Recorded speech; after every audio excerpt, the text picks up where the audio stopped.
The book is Headstrong. The author is Dave Asprey. Hello. Hi, Joe. Thanks for having me here. It's terrific to get to here. spend a little time with you.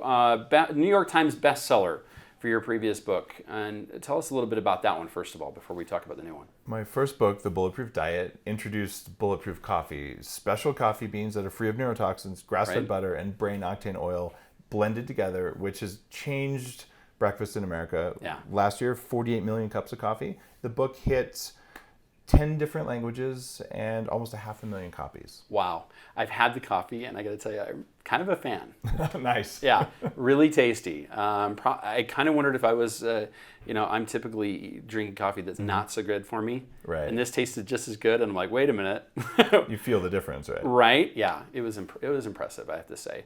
But New York Times bestseller for that, and this book has made the New York Times bestseller as well. Just yesterday? It came out this week, and the announcement just hit yesterday that we hit number 7 on the New York Times. This is my second book. I'm really excited because this takes things to a new level, and it's about giving people control over how much energy they have in their brain, which has all sorts of interesting effects on your emotions, on your intelligence, on your strength, your willpower. Right.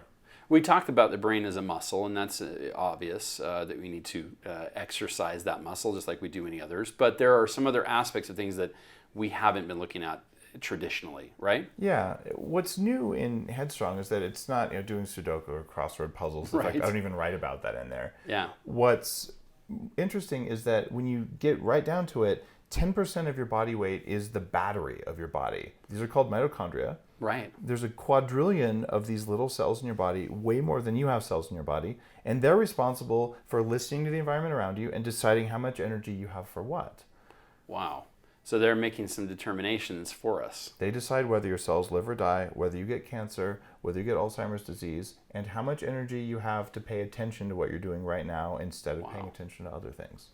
Given all of that, have we been paying very good attention to this part of our body? We've mostly been ignoring them. It turns out the implication of this, willpower is hackable.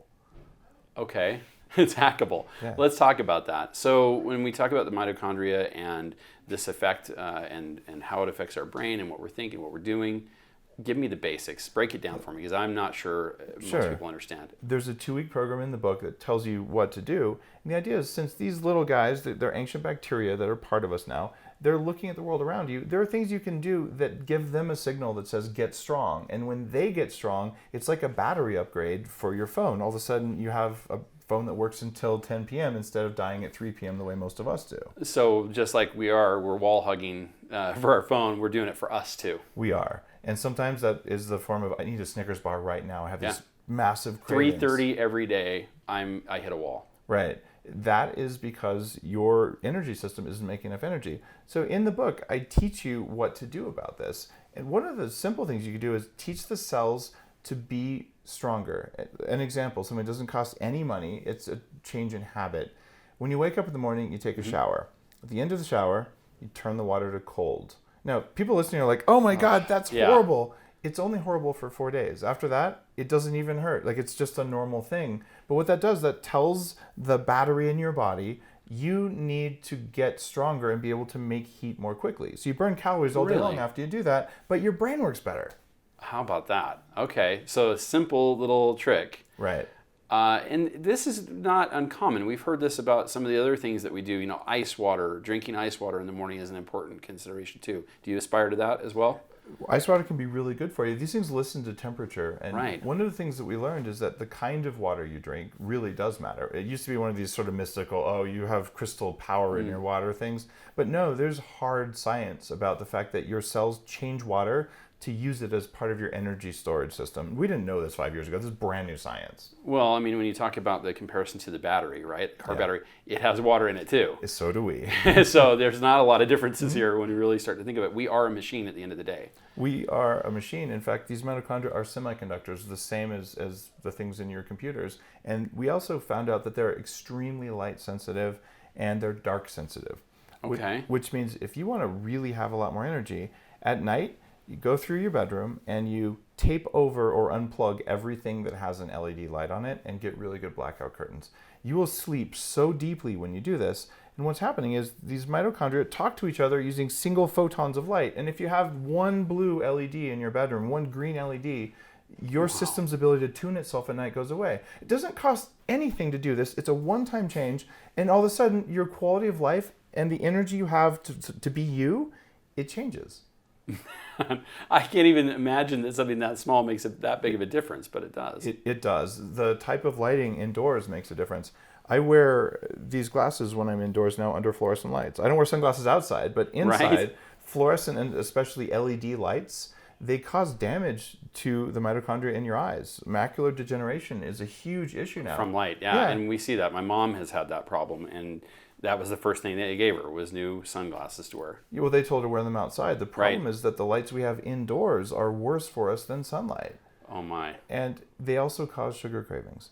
There are so many people by 3:30, especially you're under studio lights, these bright LED lights. Right. They cause your mitochondria to have stress, so they increase their sugar consumption. You run out of energy, and then you get hungry. So all I'm talking about in the book is what are all these things in the world around us that make us weak or make us strong? Let's do less of what makes us weak and more of what makes us strong. The first thing you feel is better emotional regulation, because when you have just a little bit of a weakness in your energy, you get brain fog and fatigue and moodiness, and you get hangry or hypoglycemia. Right? Hypoglycemia. I like that one. I weighed 300 pounds. I was obese for much of my life, and I had really bad brain fog. Like, I lived all this stuff. I had arthritis in my knees since I was 14.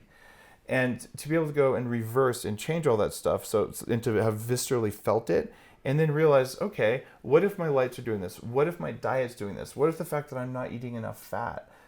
If you're doing the raw kale salad with low-fat dressing, there's no calories in there. Calories give us energy. So it's okay to eat calories. Like, cook your kale and put some bacon in there. And then you're going to feel good. Because if you're trying to run at full power and you're only putting a little bit of energy into your system, no wonder you're tired. No wonder you're cranky. Okay, now I have noticed, because I have changed my diet dramatically. 6 months ago, sugar-free, gluten-free, dairy-free, right? Made a big difference. I dropped 30 pounds. Congratulations. Big help, right? But I have started to notice some of these other things you talk about. Getting sleepy. I get sleepy a lot sooner now. My energy runs low faster. I have to kind of keep up on it a little bit. A little more of the, as you say, a little more fat more often. These are the kinds of institutional changes that we're talking about that really kind of all of us need to start making, right? We do need to start making them, and also recognize that a static state isn't always good for you. Right. So switch it up. Switching it up. I recommend a cyclical diet where sometimes you eat a lot of fat and sometimes you eat more carbohydrate, and you always eat less processed food, less junk food. And I specifically call out the things that are poison to these batteries in your cells. Since they're ancient bacteria, some of the pharmaceuticals we use stop them from working. Some of the things in some of our foods damage these. And our job, we're wired to be really nice to each other. Like our core state is kindness. Yeah. But when your body at a base level is starving for energy, you're not wired to be kind to other people. You're wired to kill them and eat them if you need to survive. And that's basic biology. So let's address those things, which makes everyone it makes our society better. Right. And just like we talk about with going to the gym, if you do the same exercises over and over and over and over again, the result, there's a diminishing returns there where you just plateau. I'm at this spot. I'm never going to change. I'm never going to go past it, right? Unless you start switching things up. In fact, I worked out 6 days a week, an hour and a half a day when I weighed 300 pounds. I could not lose the weight. It just didn't work. Me either. And now the recommendations in Headstrong, based on what exercise charges your battery the fastest, it's awesome because it saves time. Once a day, you walk for 20 minutes. That's all you need to do. And once a week, you need to really push yourself for all of 15 minutes. Wow. Anybody can do that. And the way you push yourself is you lift really heavy things until you can't, or you sprint and then lay down and sprint and then lay down about 3 times. That's it. Both of those, there's studies that show that those cause the weak mitochondria to die and new strong ones to come in. But if you do the same thing every day, you just get acclimated to it. So the idea is you need to shake it up. You shake it up nutritionally, you shake it up from an exercise perspective, but an hour a day doesn't make you a better person. There's a lot of people at the gym that think so, and they think they're better than us, but they're not. That's the thing. As you mentioned, this is individual. I should look at it myself. There are going to be different things that run my batteries a little better than maybe you, right? Okay, so give me some more examples of some of the things that charge those batteries. One of the most important things is something called polyphenols. Okay. These come from eating healthy plants, not just any plants. Okay. And these are the things that make blueberries blue. They make coffee black, tea, chocolate. It turns out these are so vital for our survival because they're the things that modulate signaling between these parts of our battery system. It's not just the fiber in the plants. It's not that they have some mystical fermentation ability. That's good for you, but that is not the critical thing. And this is why somehow we know like an organic thing from your garden, it just tastes better. It's because it has more polyphenols. Uh-huh. In the entire history of humanity, we've set international borders based on spice trading routes where spices, tea and coffee. India. All of that, those are the highest polyphenol foods. Spices are the highest. Turmeric, ginger, oregano, rosemary, things like that. They're required for us to function at our full power. And that's why they're so precious. It wasn't because we wanted to have tasty food 2,000 years ago. No. So we probably didn't even have tasty food. We really it was about utility, right? It was. And what's happening now is with what I do at Bulletproof is it's a shift back to what is this food going to do for me? And that means having a lot more polyphenols. Coffee is the number one source of polyphenols. Yeah, I make Bulletproof coffee. But I recommend you drink green tea, that you eat more chocolate. And yeah, I make some really good sugar-free chocolate too. Right. It's just the way it is. But also, you add a lot more spices to your food, a lot more herbs. And when you do this, you can get the amount of polyphenols in your diet up enough that you can charge your battery fully. And if you're eating mostly white stuff and mostly processed stuff, it doesn't work. All right, let's talk about sort of parts of the world a little more, as you mentioned, because we know where the spice trade came from. Mm-hmm. We look at other cultures. What are some of the ones that really have it on? I mean, there's nobody that has the absolute perfect key, right? Because if they did, we'd all do that Mediterranean diet. Right. Okay, so who has a pretty good handle on this? There are two places. One is the Mediterranean. Where do you get the highest polyphenol foods? You're eating a ton of olives. They drink wine, which isn't that good of a source, but it's better than nothing. But they also have fresh vegetables because there's enough sunshine. Right. And access to sunshine also makes you live longer, makes your mitochondria work better. Good vitamin D. Good vitamin D. And also just the light itself is a signal that says to your body it's daytime. So you need to do daytime things. And at nighttime, do nighttime things. So the other one would be Japan, and there you've got seaweed, you've got lots of fish and lots of vegetables in a traditional Japanese diet, as well as access to sun at least much of the year. So those are two examples. We shouldn't just jump on one of these. We should vary it up, as we said. This is an important part of that. And the other thing is, since we've learned that these mitochondria listen to the environment around us, if you try and take a diet from the Eskimos, but you're at the equator and they're near the North Pole... Not going to work for you so well. The environment is different, and the food is part of the environment. It's just a part of it. So depending on where you live, you might even change what you eat. But the basic rules in here are, if you can be in fat-burning mode at least some of the time, it changes your entire life. It's called ketosis. Right. And the brain octane oil that's part of Bulletproof coffee will put you in that even if you're not on a 4-day fast or doing some sort of high intensity paleo diet thing. And of course, when we talk about that, again, exercise comes into that. And there are people who are way overdoing it that are taking them out of being aerobic. That's not helping. No, it's not. And this is something that I did terribly when I was fat. I was so desperate to lose weight that I cut my calories, ate a low-fat diet, and I just beat myself up at the gym every day. And I just felt like such a failure because no matter what I did, I couldn't lose weight. And it turns out that, well, that's not how you lose weight. Exercise doesn't make you lose weight. Right. Exercise makes you stronger. Food makes you lose weight. Yeah, and I aspire now and believe that the best thing to do is get the weight loss part taken care of, then start the exercise part and start converting some of that the remaining fat to muscle. Yeah. Good plan, right? It works so well, and we've all learned that losing weight is going to be miserable. It's going to take a long time. It doesn't. No. The cover of the Bulletproof diet says lose up to 1 pound a day, and people roll their eyes, but then they at least try it, and it works. Right. I had a guy lose 75 pounds in 75 days, but the thing is, it doesn't require effort. When you turn on the hormone switch for fullness, and you turn off the hormone switch for hunger, which is exactly what that brain octane oil is in the recipes to do, you're like, oh, I didn't care about the donuts. Instead of saying I had enough energy to say no to the donuts will always win because they yell at you, eat me, eat me, eat me. Sure. It doesn't have to be that way.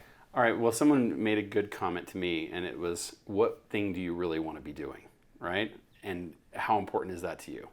and this is my health coach. And I immediately gravitated, well, yeah, I want to fly planes. Well, you got to do that. You got to be healthy with your heart. You got to have blood pressure where it needs to be. And it became an easy choice. Donut, fly planes. I'm flying planes, right? So these are the kinds of choices we should be thinking about, right?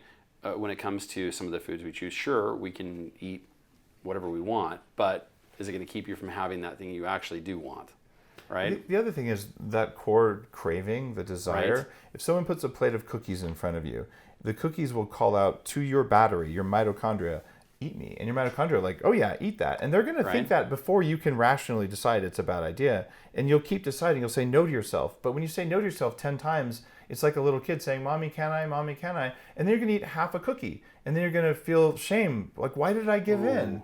So it's that happens to me now still. Yeah, of course it does. Wow. And the way you get around that is you get some ketones present, because ketones fill up the battery in a way that's different than sugar. That's why I put that brain octane oil in Bulletproof coffee. It's not Bulletproof coffee without that oil, because you don't get that complete elimination. The cookies are there. They don't call out to you anymore. Yeah. That's the freedom, because all the energy that you would have spent suppressing that desire now goes into like helping someone or into flying or whatever's important to you.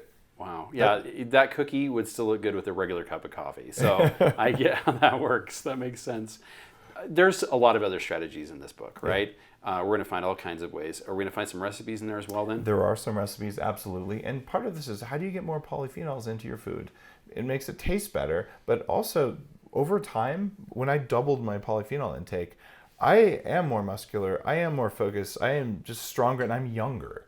I'm literally getting younger, and I do everything else too. I'm a professional biohacker, but I'm noticing huge differences from just managing this ecosystem in my body, and by controlling my light exposure, improving my sleep quality with the True Dark glasses. There's another kind of color you wear before sleep. All I want to do is I want more sleep in less time. I don't want to get more sleep, right? Yeah, I mean, I'm a 6-hour-a-day guy. I know that's not ideal, but it can be, right? If I do it right. Okay, so you kind of mentioned this earlier, and I know it says that in your book. These are kind of brain hacks because they're simple, right? Yeah. These are things that are tangible and easy to do. Absolutely. And the cool thing is, they hit your brain first because your brain just calls on the most energy in your body, but they affect everything else in your body, your muscle strength, your stamina, your endurance, even like your sex life. All of those get better when your battery works better. I wanted to talk about that because that is a big difference. And a lot of fellas out there are kind of like, I don't know if I really want to do this. But when you start saying you're going to have a better sex life, they're like, sign me up. It absolutely works. You change your blood flow when you have more polyphenols. When your battery works better, well, it's every cell in your body runs on electrons, the same as your Toyota Prius or anything else. Our job is to convert food into electrons. Half of people under 40 have early onset mitochondrial dysfunction. In other words, their battery won't hold a charge. Everyone over age 40 has it. We call it aging. But you don't have to have it. It's reversible. It's reversible, yeah. Okay, I like this a lot. Well, if somebody wants to get more information, they want to find the book, where can they go, first of all? You can go anywhere books are sold. You can go online or offline, and you can go to orderheadstrong.com to get a list of places where you can buy it. Right, and that'll give you some more information about what you're up to next, which is, give us a little hint. Next, I'm working on the Bulletproof Conference, which is going to be happening in September. We've got thousands of people coming. This is in Pasadena, California. Exactly. And it's going to be big. It's going to be big. Hundreds of vendors with the kind of technologies that give you control of your own biology. It's not about just losing some weight or something like that. It's about, how do I show up as the person I want to be? It's the power to be you. And these are the things I do myself at home that have changed my life, that helped me lose 100 pounds. This is people's chance to go and play with them and feel them and experience them. Oh, I like it. Yeah, actually get some hands-on experience. That's the way to do things. The other cool thing is Dr. Harry Adelson from Park City actually is going to be speaking on stage there, which is cool. Yeah, we got to thank him for letting us use his facility. Dr. Harry Adelson. It's a Dietary clinic where we find ourselves today. I am so thrilled to get to spend some time with you. Thank you, John. I mean it. I'm really excited to look at the new book as well and kind of review the old one. And I'm having this sudden craving for something in my environment. It's the pine nuts. Is that okay? Pine nuts are great. All right. Well, I'm also thinking that what I've learned here, the takeaway is that this body of ours is a lot like an automobile. It does have that battery in it, and it does need the water and the charge to go with it. But the other thing that's really cool about our body that the car can't do is we can adapt. With the car, you've got to buy a new one. You can't get a new body, so you better take care of the one you've got. Go to bulletproof.com for more information, and that's it for now.